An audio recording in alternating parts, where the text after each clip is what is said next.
Income tax के अंदर एक ऐसा प्रोविजन आया है जिसने सभी को हिला के रखा हुआ है। ये प्रोविजन सभी पर एप्लीकेबल है और सभी के लिए चिंता का विषय बना हुआ है कि हमें जो पेमेंट्स करनी है वो 15 दिन के अंदर करनी है, 45 दिन में करनी है, किस पे लागू है, किस पे लागू नहीं है। और वैसे भी जब कोई चीज एट लार्ज जब एक मशहूर होती है, समझ लो, या एट लार्ज एप्लीकेबल होती है, तो उसकी कुछ अफवाहें भी आनी शुरू हो जाती है। तो इसी के रिगार्डिंग आज हम सिरसा के, जैसे ना हम सभी लोग जो चार्टर्ड अकाउंटेंट्स हैं, हम खुद को अपनी लाइन का शेर समझते हैं, लेकिन हम जो सभी शेर लोग हैं जिनको सवा शेर समझते हैं, हम उनके साथ आज बैठे हैं। मतलब सीए अशोक सिंघल जी, जो इनकम टैक्स में बड़ा अच्छी नॉलेज रखते हैं। तो हमारा ये भी प्लान था कि क्यों ना हम ये जो इतना पब्लिक एट लार्ज जो एप्लीकेबल होने वाला प्रोविजन है, इसके बारे में हम अशोक सर से ही डिस्कस करें। तो सबसे पहले तो मैं अशोक सर का वेलकम करता हूं इस वीडियो के अंदर, या आपने हमें टाइम दिया। सर, ये जो 15 डेज 45 डेज ये जो पेमेंट का जो प्रोविजन की जो बात हो रही है, ये क्या है, किस पे एप्लीकेबल है, क्या चीज है ये, थोड़ा सा आप डिटेल में बताइए sir. Thank you very much दरवेश जी, जो आपने ये इतना बर्निंग टॉपिक जो आजकल चल रहा है, तो लोगों को इसके बारे में पूरी जानकारी हो कि ये क्या है, आपने ये सेशन रखा। तो मैं पूरा प्रयास करूंगा इसमें ज़्यादा से ज़्यादा इसको क्लैरिफाई करने की कोशिश करूंगा।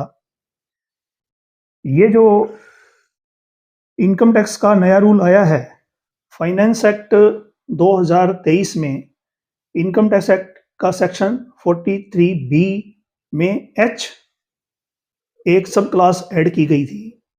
इसके अंतर्गत क्या है कि अगर हाँ जी, आप चाहे बिजनेस कर रहे हैं, चाहे आप प्रोफेशन कर रहे हैं, अगर आप किसी सामने वाले व्यक्ति से कोई माल या सर्विस परचेज करते हैं, ठीक है जी, और सामने वाली पार्टी माइक्रो या स्मॉल एंटरप्राइजेस के तौर पे रजिस्टर्ड है, ठीक है जी, तो उसको आपको एक नियत अवधि के अंदर अंदर ही पेमेंट करनी होती है। ठीक है जी, अगर आप उस नियत अवधि के अंदर अंदर पेमेंट नहीं करते हैं, ठीक है जी, और 31 मार्च यानी कि आपका जो क्लोजिंग है, आपका जिस दिन बैलेंस शीट बनती है, हाँ जी, हाँ जी, उस दिन भी वो पेमेंट आउटस्टैंडिंग है ठीक है और जी, ओवरड्यू पेमेंट है, ठीक है जी, तो उसका आपको इनकम टैक्स में क्लेम नहीं मिलेगा।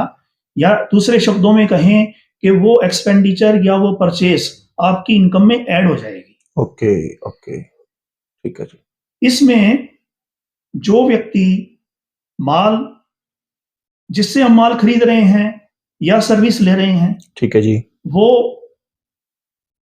माइक्रो या स्मॉल एंटरप्राइजेस होना जरूरी है, जरूरी है, ठीक है, हाँ।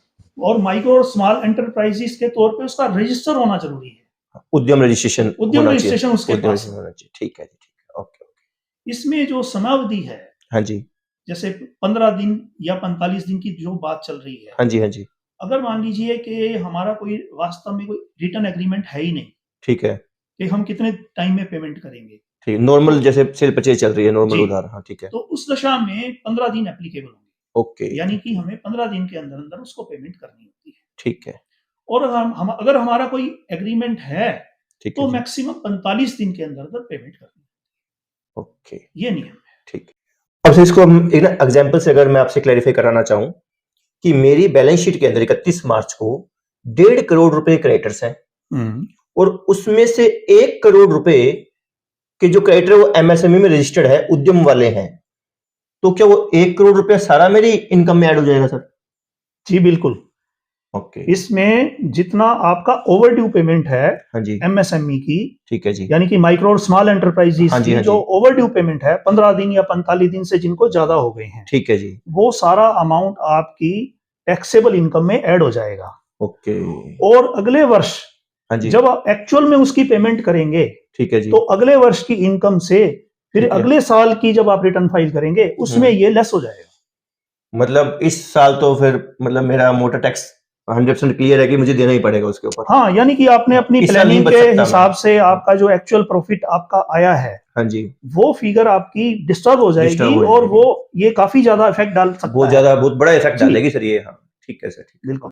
अब इसमें फिर ये भी पॉइंट है सर कि लेट्स सपोज कि मैंने 15 दिन में पेमेंट नहीं की, आज 1 जनवरी है और मैंने उसको पेमेंट कर रहा हूँ 1 महीने बाद, तो क्या ये रूल फिर मेरे पे लागू होगा और वो सारी इनकम इसका मतलब मैं बंद गया कहीं ना कहीं भी, मुझे 15 दिन में ही पेमेंट करनी है, किसी कारण से अगर 20 दिन हो गई तो? सर्वेश जी, ऐसा है कि ये रूल आपको केवल 31 मार्च को ही चेक करना है। ओके। यानी कि आपका साल खत्म होने पर आपकी जो बैलेंस शीट बन रही है हाँ जी, हाँ उस जी। दिन जिनका बाकी है उन्हीं के ऊपर लागू होगा। अगर साल के दौरान बीच में अगर लेट हो जाती है पेमेंट, हाँ जी, लेकिन आप 31 मार्च से पहले पहले उसको पेमेंट कर देते हैं तो ठीक ये है। रूल लागू नहीं होगा। Okay, okay, okay. मतलब या यूं कहिए कि अगर पेमेंट लेट होगी तो जिस टाइम आप पेमेंट कर देते हो उस समय आपको अलाउ हो जाता है। तो इन शॉर्ट जी। आपको 31 मार्च चेक करना है, 31 मार्च को आपके क्रेडिटर बिल्कुल क्लियर होने चाहिए। जी। और अगर मैंने, अब इसी से क्वेश्चन निकलता है कि अगर मैंने 21 मार्च को परचेज करी है, अब 31 तक तो उसके 10 दिन ही पूरे हुए, जी। तो इस केस में क्या होगा सर? इसमें क्योंकि अभी जो ड्यू टाइम था वो पूरा नहीं हुआ, हाँ जी। वो मान लीजिए कि आपका 5 अप्रैल को हाँ, पूरा 5 होगा। अप्रैल को पूरा होता है, ठीक है। तो अगर आपका 31 मार्च को वो पेमेंट पेंडिंग है, लेकिन उसका टाइम पड़ा है, 5 अप्रैल तक आपको पेमेंट करनी है और आप 5 अप्रैल तक पेमेंट कर देते हैं, ठीक तब है, तो ठीक है। ठीक है जी। लेकिन अगर आप 5 अप्रैल तक भी पेमेंट नहीं करते तो ये भी ओवरड्यू पेमेंट मानी जाएगी और उस ओके, केस में ये भी आपका एड बैक हो जाएगा ठीक है। और ये फिर आपको अगले साल में एक्चुअल पेमेंट बेसिस पे अलाउ होगा। मतलब इस साल तो मेरी इनकम में जुड़ जाएगा, जी। लेकिन अगले साल मैं उतने ही रुपए अपनी इनकम में से लेस भी कर बिल्कुल, सकता हूँ। जी। मतलब पेमेंट होगी तो लेस कर सकता हूँ, अदरवाइज नहीं कर पाऊंगा। ठीक है सर।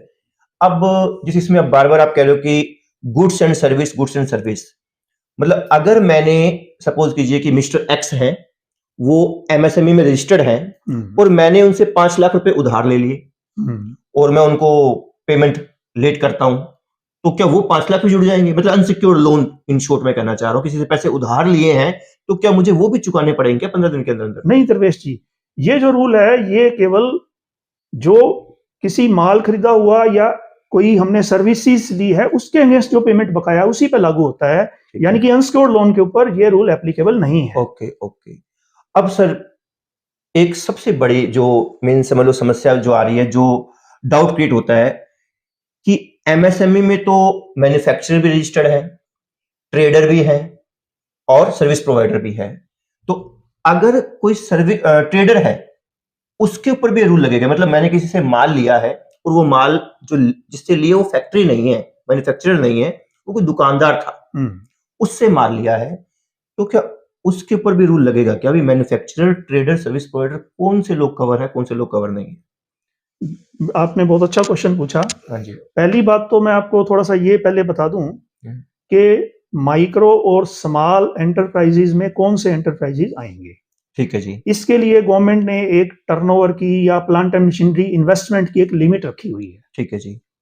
जिनकी प्लांट एंड मशीनरी की इन्वेस्टमेंट 10 करोड़ रुपए से कम है, ठीक है जी। और जिनकी टर्नओवर भी 50 करोड़ रुपए से अधिक नहीं है, ठीक है जी। यानी कि प्लांट एंड मशीनरी की इन्वेस्टमेंट 10 करोड़ और टर्नओवर उनकी 50 करोड़ से अधिक नहीं है, ठीक है जी। केवल वो लोग ही माइक्रो और स्मॉल एंटरप्राइजेज में आते हैं। दूसरी बात यह है कि ये लोग, इनका एमएसएमई एक्ट के अंतर्गत रजिस्टर होना भी जरूरी है, यानी कि उद्यम रजिस्ट्रेशन। यस, होना चाहिए। यानी कि उन्होंने उद्यम रजिस्ट्रेशन लिया हो। मान लीजिए कि टर्नओवर क्राइटेरिया में तो वो कम है, उनकी 50 करोड़ से कम टर्नओवर है, ठीक है जी। लेकिन उन्होंने रजिस्ट्रेशन नहीं ले रखा, तो उनको हम माइक्रो या स्मॉल एंटरप्राइजेज नहीं कहेंगे। ठीक है, ठीक। पहली बात तो ये है। दूसरी बात, इसमें केवल मैन्युफैक्चरर और सर्विस प्रोवाइडर ही आते हैं। ओके। यानी कि इसमें ट्रेडर को एक्सक्लूड कर दिया गया है। ये बड़ी इंपॉर्टेंट बात कह रहे हैं सर। अब ये जो आप एक्सक्लूजन कह रहे हो सर, ये सबसे बड़ी समस्या है कि अब आज के दिन मार्केट में क्या चल रहा है कि सभी लोग कवर्ड हैं, सभी लोग कवर्ड हैं। मतलब अगर मैं किसी ट्रेडर से माल लेता हूं, किसी होलसेलर से या रिटेलर से, उनसे अगर माल लेता हूं तो उनकी पेमेंट चाहे मैं जब मर्जी करूं इस रूल के तहत, बिल्कुल मुझे कोई समस्या नहीं है। तो ये बड़ी इंपॉर्टेंट बात है कि ट्रेडर्स के ऊपर ये रूल नहीं लगता। अगर आप माल खरीदते हो दुकानदारों से, होलसेलर्स वगैरह से खरीदते हो, तो आपके ऊपर ये रूल नहीं लगेगा। अगर आप फैक्ट्री से खरीदते हो तो वो एमएसएमई वाली फैक्ट्री होनी चाहिए, छोटा मैन्युफैक्चरर होना चाहिए। और कोई रिलायंस कंपनी से खरीदा, मान लो आपने रिलायंस जैसी कोई बड़ी कंपनी है जो एमएसएमई में नहीं आती, उन लोगों से माल लेते हो तो भी ये रूल नहीं लगेगा। इसमें मैं एक पॉइंट और आपको बता दूं कि जो ट्रेडर की बात आपने करी, हाँ जी, हालांकि ट्रेडर माइक्रो या स्मॉल एंटरप्राइजेस के तौर पे रजिस्टर हो सकता है, उद्यम हाँ, रजिस्ट्रेशन बिल्कुल, उसका हाँ, हो बिल्कुल, हाँ, सकता होता है, है, बिल्कुल होता है उनका सर। होता है कई बार, हम्म, लेकिन गवर्नमेंट ने उनको केवल बैंक से जैसे वो लोन ले रहे हैं, हाँ जी, तो private private primary sector sector जो लैंडिंग लैंडिंग है लैंडिंग, हाँ जी, हाँ जी। उसका बेनिफिट देने के लिए केवल उनको रजिस्ट्रेशन दिया है। इसका सर कोई आप कोई कोट कर सकते हो भी ट्रेडर को बाहर हम जैसे कर रहे हैं, कोई लीगल प्रोविजन कोई आपके पास हो ऐसा जो ये जस्टिफाई करते हो हाँ ट्रेडर इस रूल के कारण बाहर है भाई? इसका गवर्नमेंट ने एक ऑफिस मेमोरेंडो ठीक है, 1/9/2021 को एक निकाला था, ठीक है जी। ये आई जिसके थिंक आपके तहत पास इसी कॉपी पड़ी है ना? जी, ओके, जिसके तहत ठीक है, इसमें बड़ा क्लियर कट लिखा हुआ है ठीक है जी, कि जो ट्रेडर्स हैं उनको डिलेड पेमेंट का बेनिफिट नहीं मिलेगा। इसीलिए मैं ये कह रहा हूं कि इसमें ये जो इनकम टैक्स का रूल है ये केवल मैन्युफैक्चरर और सर्विस प्रोवाइडर्स के लिए ही है। Okay okay. ये एक ना ऑफिस मेमोरेंडम है एमएसएमई डिपार्टमेंट का, ये आपको स्क्रीन पे डिटेल में दिख जाएगा। मतलब इसमें ये क्लियरली मेंशन्ड है कि ट्रेडर्स के ऊपर ये प्रोविजन नहीं लगता। भी लिखा हुआ है इसके अंदर कि भाई होलसेल ट्रेड और रिटेल ट्रेड के जो एमएसएमईज है restricted up to priority sector lending only and any other benefit including provisions of delayed payment as per MSME act are excluded. तो ये एक तरह से लीगल बैक है हमारी बात की, जो आप बात कह रहे हैं उसका ये एक लीगली बैक करता है ये डॉक्यूमेंट। तो इस डॉक्यूमेंट की आप सब लोग हेल्प ले सकते हैं जब भी कहीं ये अफवाहें आपको सुनने को मिले कि ट्रेडर्स के ऊपर ये चीज एप्लीकेबल है या नहीं, तो हम कह सकते हैं एप्लीकेबल नहीं है। ठीक है सर, तो अब अगर हम सर सम अप करें तो आप चाहे छोटे व्यापारी हो चाहे बड़े व्यापारी हो, चाहे आप एमएसएमई में हो या आप एमएसएमई में नहीं हो, आपके ऊपर ये रूल तो एप्लीकेबल है। ओके, रूल क्या है? रूल ये है कि जिनसे आप गुड्स या सर्विसेज खरीदते हो, पैसे उधार लेने की बात नहीं है, जिनसे आप गुड्स या सर्विसेज खरीदते हो, अगर वो एमएसएमई में रजिस्टर्ड है तो आपको पेमेंट 15 दिन के अंदर करनी है, यही बात है ना सर? और अगर एग्रीमेंट है तो सर 45 डेज, मैक्सिमम 45 डेज तक आपको पेमेंट करनी है। इंपॉर्टेंट ये भी है कि गुड्स खरीदना किससे है? ओनली फैक्ट्री वाले से खरीदना है, ऐसे मैन्युफैक्चरर से खरीदना है जो एमएसएमई में रजिस्टर्ड है। अगर आप दुकानदार से खरीदते हो, ट्रेडर से खरीदते हो, तो आपके ऊपर ये रूल नहीं लगेगा। ये बड़ा इंपॉर्टेंट पॉइंट है सर हमारे डिस्कशन का। सबसे इंपॉर्टेंट पॉइंट ही मेरे हिसाब से यही निकलेगा सर, लोगों को डाउट ही बड़ा था इसके ऊपर। तो आपको ये अच्छा, जब आप पेमेंट कर दोगे उनको, लेट सपोज कि इसकी एक कट ऑफ डेट आप सुन लीजिए 31 मार्च है, 31 मार्च से पहले पहले आपने सारी पेमेंट्स कर देनी है। अगर आपने लास्ट के दिनों में, मार्च के लास्ट के अंतिम दिनों में कोई परचेज करी है तो अपने 15 दिन गिन लीजिएगा, 5 अप्रैल 10 अप्रैल जो भी बनती है तब तक आप पेमेंट कर दीजिएगा। अगर नहीं करोगे तो जितने रुपए का आपका माल उधार खरीदा हुआ है जिसकी पेमेंट आपने नहीं करी है वो आपकी इनकम में एड बैक हो जाएगा। और ध्यान रखिएगा ये अमाउंट बहुत बड़ी होने वाली है। अगर आपने इसकी इग्नोरेंस की, अगर आपने इस पर ध्यान नहीं दिया तो आपकी इनकम में बहुत बड़ी अमाउंट ऐड होके आ जाएगी और उसका टैक्स भी 30% के हिसाब से बहुत ज्यादा पड़ जाएगा, क्योंकि हाई अमाउंट है तो फिर स्लैब तो नो डाउट ऊपर वाली जाने वाली है। तो सर बहुत बहुत धन्यवाद, आपने ये बड़ा इंपॉर्टेंट प्रोविजन था जो हम सब के लिए ही क्या एक तरह से ना डिस्कशन का पॉइंट था, क्लियर हो नहीं रहा था।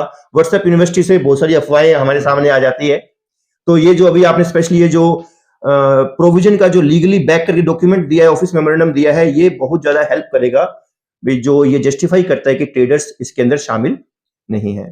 तो थैंक्स अ लॉट सर, बहुत बहुत धन्यवाद आपका। Thank you very much. Thank you very much.